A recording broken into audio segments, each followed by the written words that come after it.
Okay, how you guys doing? So today we're going to do a little, kind of like a little overview review of the new Nokta Makro Simplex Detector.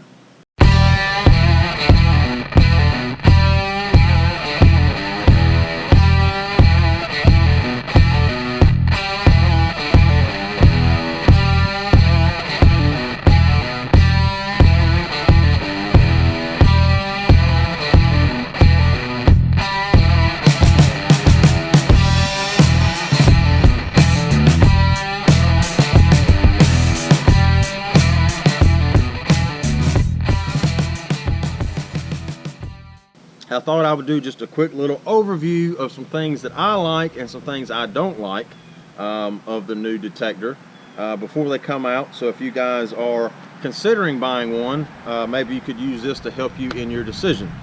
Now, the things that I'm getting ready to tell you, I am in no way affiliated or associated with Nokta Makro. The views and opinions that I'm getting ready to give you are mine and mine alone. You know, this is just what I see. Now, I have not used the machine very long. I've only had it about 4 days now, and so I can't really give a true definitive review as far as in the field use, because I like to have at least 6 months of use in the field before I feel comfortable with a machine. And as with any machine, you have to learn it before you know its full potential. And if you don't want to hear this, if you don't want to hear the reviews and the pros and the cons, just fast forward, because in a few minutes after we get done talking about this, we're going to be in the field digging. And if you guys would rather see how it performs in the field, then just fast forward through the video here at the beginning and going over there. It's about halfway through. But I think you guys, some of you guys might want to hear this because there's some good things that Nokta could improve on. So with that being said, let's just go ahead and jump right into it and talk about the new machine. So, pros, we'll start there first. I like the fact that it compacts down to like 28 inches. Super cool. You know, you could easily cram this in a backpack and put it on a carry-on on the plane, fly to your destination, deploy it within seconds. Perfect design, great design there. This is very close to some of the other competitive brands that are out there. Like, it breaks down super easy, deploys super quick. So that is definitely a plus in my book. Another plus is the big coil. I like the big, I'm going to call it a big butterfly because it looks just like a butterfly coil. But the big DD butterfly here, that is a great necessity to have on any machine. I'm super glad that Nokta didn't stick this little bitty hockey puck on this machine. And they went with the big coil instead. That's another great plus. Basically, the whole machine is made up of HDPE, or what appears to be HDPE. Now, for those of you that don't know what HDPE is, don't quote me on this, but I'm pretty sure it stands for high density polyethylene plastic, which basically means it's a super hard plastic. And you will never have to worry about it breaking, bending, warping, cracking, or any of those factors out there. I like the fact that it's basically a turn on and go machine. There's not a whole lot of learning curve to this machine. It's well, it's called a Simplex. It's very simple. We'll get into that in a little while, but it's basically you pick your mode, you crank up your sensitivity, your ground balance, you put in there your notch and your discrimination of what you want, and you go to hunting. That's pretty cool. I like the fact that it is waterproof. Now, there are not very many machines, actually there are not any machines that are completely submersible and waterproof that have the price point that this machine has. I'm thinking they are $299, I think is what they're going to retail for, the ones with the headphones. Don't quote me on that because I'm not 100% sure, but I think it's around 300 bucks. And there's no other company on the face of the planet that I'm aware of that has a introduction point of 300 bucks for a fully submersible machine. That is also a plus. I like the fact that it breaks out super quick. I mean, you unlock the cam locks, you know, you slide it out, and it's ready to go, you know, in seconds. Just like the XP brands, just like the MindLab brands, super quick deployment. Another thing that I like that they did that most people may not recognize is for us tall folks, 90% of your detectors out there stop their shafts at the 5-inch mark. Nokta went 6 inches, so they added an extra inch to the lower shaft with the coil, which makes it great for us tall guys. Because at 5 inches, me, you know, I'm 6'5", I've got to bend down a little bit, hunch over, you know, after a while of detecting, and after a while it puts some strain on your lower back. Now I do like the fact that it's an inch longer and that I can get the coil closer to the ground with my back straight up and down. Great job on that, Nokta. Now, let's talk about a couple of cons, things that I don't like so much about the machine. This cap in the back here. If this cap wasn't here, that would allow this shaft to extend through the handle back there, and instead of having basically a 28-inch machine broke down, you would be stuck with about an 18-inch machine broke down. I think it would be easier to fit into some of the smaller bags if this cap wasn't back here. And I may remove that cap eventually, but that is not and I've looked at that cap, but it's actually molded into the plastic. That's not a Nokta design. So I think I'll remove that cap, so this shaft will slide all the way through the handle, so we have a smaller machine to stick in the bag, because I do a lot of traveling and a lot of flying, and I like to get as many detectors crammed in my bag as I can get.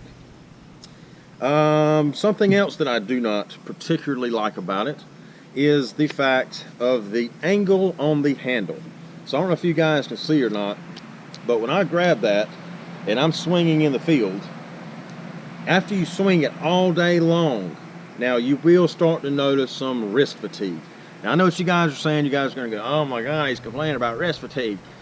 Seriously, I mean, if you swing, you know, all day, every day, you know, your shoulders will hurt, your wrists will start to hurt, especially if you're used to swinging like old school heavy machines. So even though the Nokta is not all that heavy, the angle of the grip here is just a little off. And I know that they can't take this machine back and retool everything about it, you know, just to make it a perfect fit for everybody, because everybody's tolerance of where they grab the handle is different. But what I think they could do is they could put some sort of lock down here on the handle, so you could rotate this thing or swivel this thing to where it's most comfortable for you, because everybody's different. That's just what I think. I swung it pretty much all day long at Pound the Ground up in Chazy, and I also heard from another friend of mine, he said basically the same thing, that the angle was just a little bit off and it did give a little bit of wrist fatigue. It needs to be cocked back just a little bit, kind of like the White's TDI shaft, or the GPX shaft, or the Equinox shaft. It's tilted forward just a little bit too far. Now, something else that I'm not entirely crazy about is this plug right here. Can you guys see this? So this is your headphone jack. If you do not have the wireless headphones with this machine, it comes with a little jack, a little plug that you can plug into here, screw in here, and you can it enables you to wear your Grey Ghosts or your Killer Bees or your Sunray Golds or whatever headphones that you like. When you're not wearing your corded headphones or your underwater headphones, you're wearing your waterproof headphones. Now, when you hunt water, you don't always completely submerge the head unit. So sometimes, you know, the water stops, you know, halfway up or almost at the handle or whatnot. But then when you let the machine go, it's going to float off in the water. You know, you got your carabiner hooked up to it so it doesn't float away. And this plug right here bothers me a little bit. If you take this off, you can see this little green plug in here. It's got a bunch of holes in it. Well, that's for the pins in your headphones. Now, I asked basically the manufacturer about this plug. I said, now if this little rubber cap comes off and it gets submerged in water, will it fry this machine? And she told me no, it will not. She said, now if salt water gets in the little ports right here and stays in there for too long, it may shut down the machine. But I don't really plan on hunting a whole lot of salt water. Most of my water hunting is done in freshwater or brackish water. But I still wish that they would have put like a some sort of screw-on cap, you know, with an O-ring, kind of like the Garrett Max has and the Equinox has. You know, it has a plastic cap that screws over the little knob back there with an O-ring in it that guarantees no water can get in. This is just I mean, that's a pretty tight fitting little plug, but it just slips over the connector there. And what I'm worried about is because it's rubber, I'm worried that after it gets wet and dry, wet and dry, wet and dry for a long amount of time, that little thing will start to dry rot, and then that little cap will be totally worthless. We're gonna go out in the field and see what we can find. So y'all hang tight, be right back. All right, so I sure hope you guys can hear me. But as I told you a while ago, we're gonna come out in the field and we're gonna look and see how the Simplex does out in the field looking. Now, the first thing that I've noticed with this machine is the VDI numbers are not the same compared to most traditional VDI numbers on machines, except for like Minelab. You know, Minelab has its own little set of VDI comparative numbers there, but for the most part, you know, the AT Pro, the F75, the T2, really, you know, any of those machines that are VDI readout, the VDI numbers that correspond with a certain metal is pretty much close to the same. The thing that I've noticed about the Nokta Makro Simplex is that it is not anywhere near the same. Aluminum, you know, aluminum shotgun shells, they normally ring up in the 60s, sometimes the low 50s. This machine, it comes up in the 30s and 40s. So I'm still trying to learn the VDI numbers here as I swing through the field, but I've got a signal here. I want you guys to hear. I'm hunting without the headphones, so you can hear everything that I hear. And what I've got here, I believe to be rather deep. It's giving me a VDI, but it's only giving me a VDI when I swing on it a certain way, which means that it could be iron. But I thought we'd dig it together and see what it is at the same time. So I'm gonna flip you around here, show you what it sounds like, what I'm seeing on the VDI, and what I think's in the ground. Let's take a look. So right here, and I'm hunting pretty much park mode,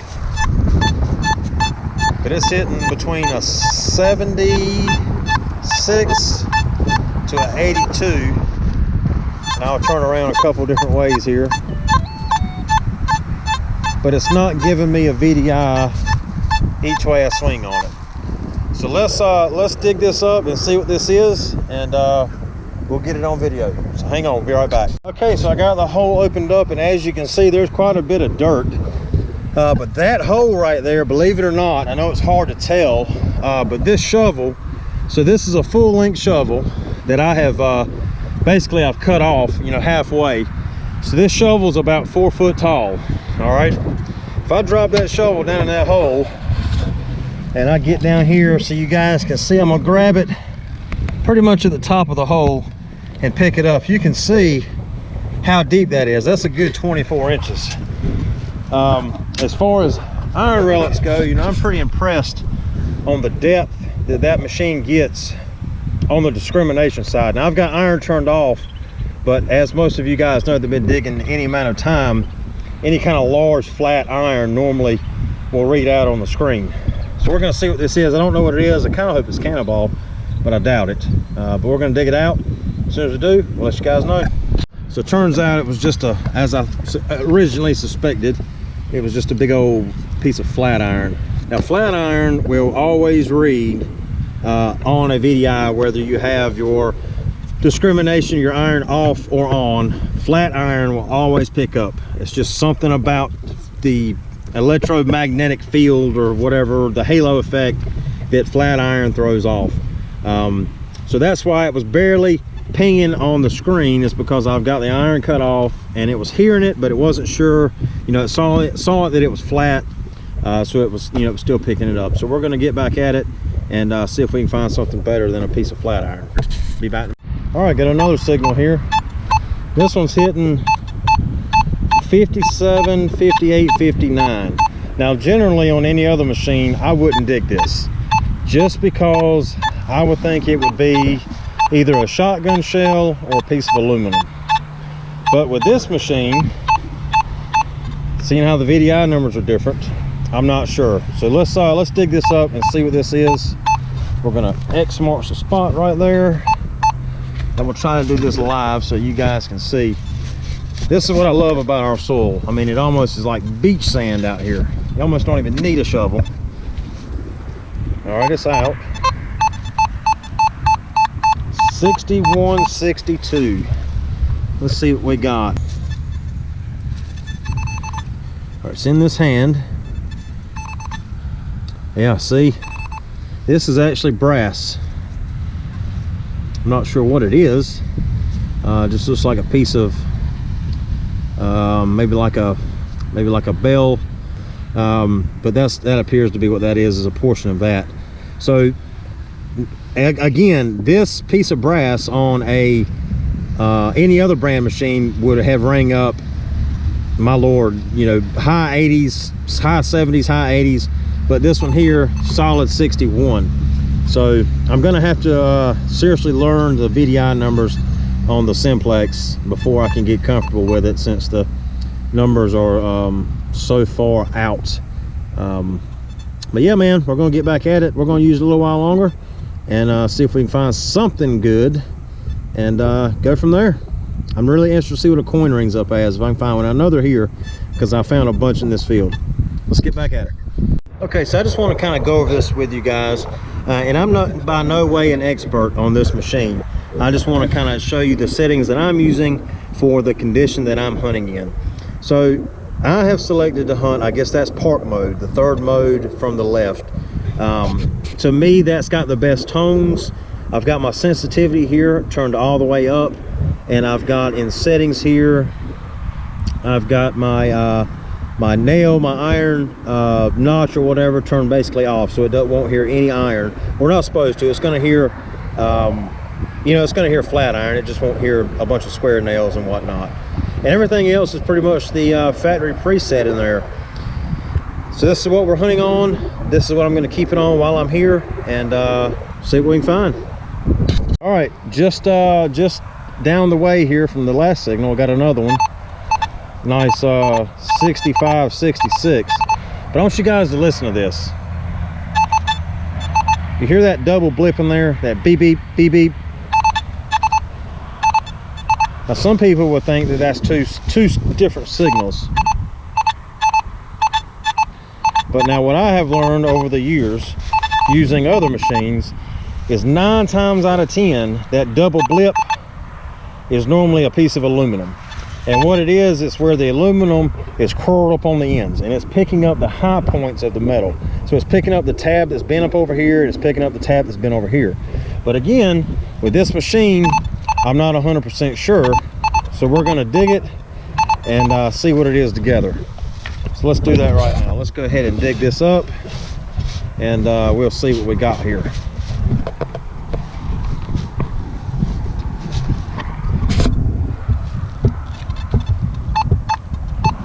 Okay, it's out.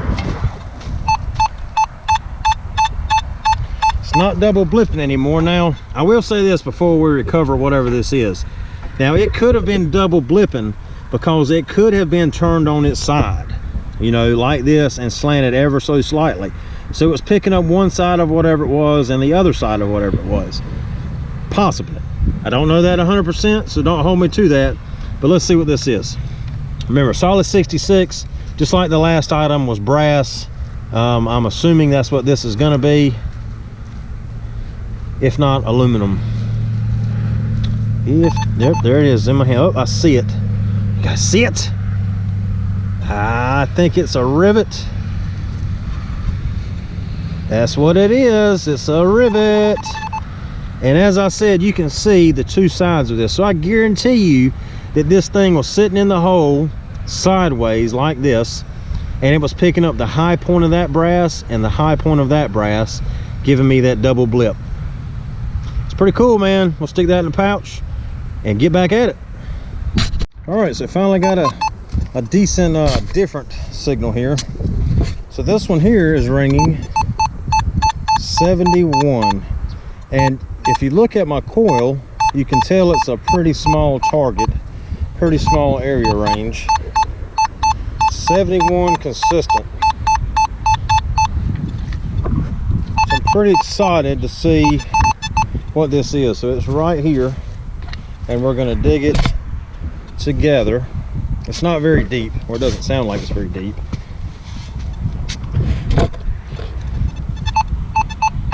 It was in the first scoop load. So let's see what this is.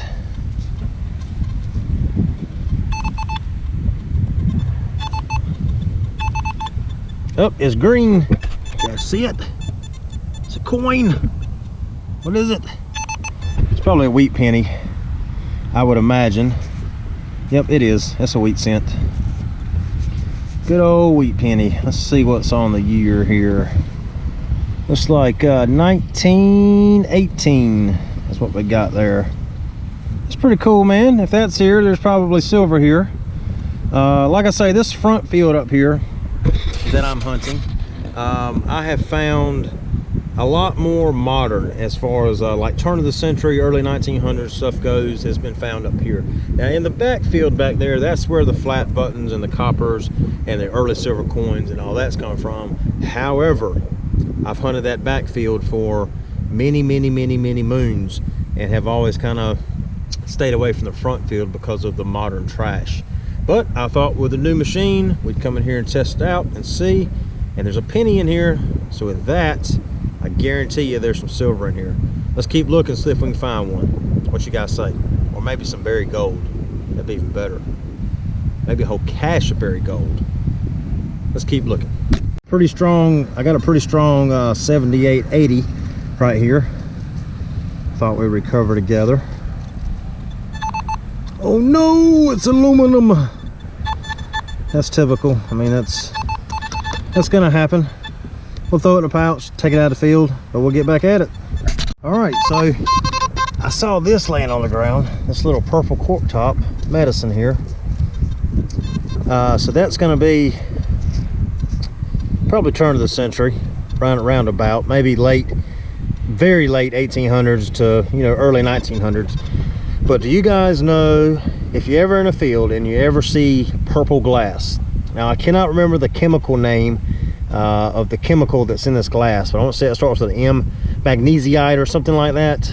There's something in this glass that when left in sunlight for prolonged periods of time will turn it purple. So this was clear at one time, and the UV radiation or the UV lights from the sun has turned that glass purple. So if you're ever in a field and you see purple glass, that means you're in a site from about 1915 back. All right, one thing that I've noticed about the Simplex is the reactivity time.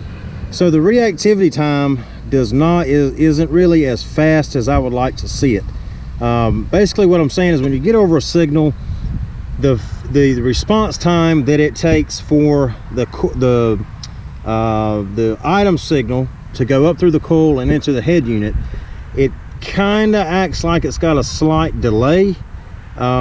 You know, I'm normally a pretty quick swinger. You know, I like to swing, you know, relatively fast, especially when I'm in an open field and I'm looking for the site. Now when I get to a site and I start pulling flat buttons and coins out, I tend to slow down. But I really wish that they would put like a reactivity setting in this machine to kind of increase that response time of the signal to the coil. With that being said, I've been digging every 60 signal that I come across because 60s is apparently brass on this machine, and I've got a signal or an item here. It's out of the dirt. I see it, have not touched it, but it looks like another penny. Let's take a look, see what it is. You guys see it? It's right there. Let's pick it up, see what it is. It's like another old crusty penny. I don't even know if we're going to be able to get a ID off of that or not. That thing is like beyond crusty. Let's give it a pants rub real quick and just see if we can get a head or something off of it.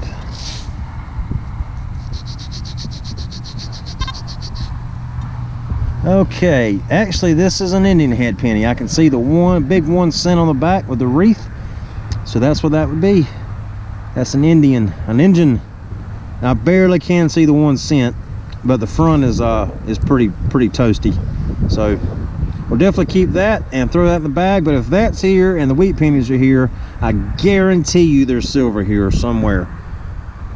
We're gonna swing until we get to the roadway that we drove in here on, and then we're gonna end the video with the Simplex. So let's hope we can get on some silver before we reach that roadbed. Let's get back at it. Check it out, sweet.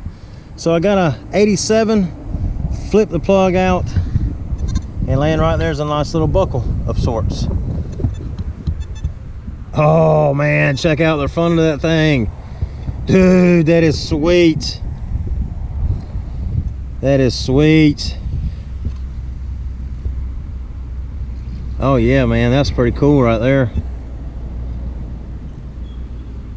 Not sure how old that is. Looks like there's a Coil or something on the front of it. Silver plated or silver gilded. Man, that's pretty cool.